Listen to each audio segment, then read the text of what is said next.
Meaning of dammit.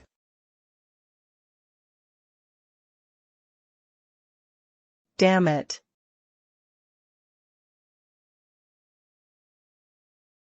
Dammit.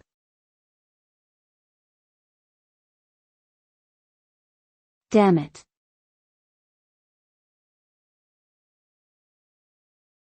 Dammit.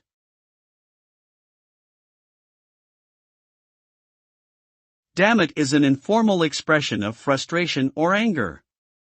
The word is a contraction of dammit, and is often used to express annoyance or disappointment at a situation. It can also be used in a self-deprecating manner, such as when a person becomes frustrated with their own mistakes or shortcomings. The use of the word can vary depending on context and tone, but generally connotes a negative emotion. Overall, dammit is a commonly used exclamation to express a range of negative feelings.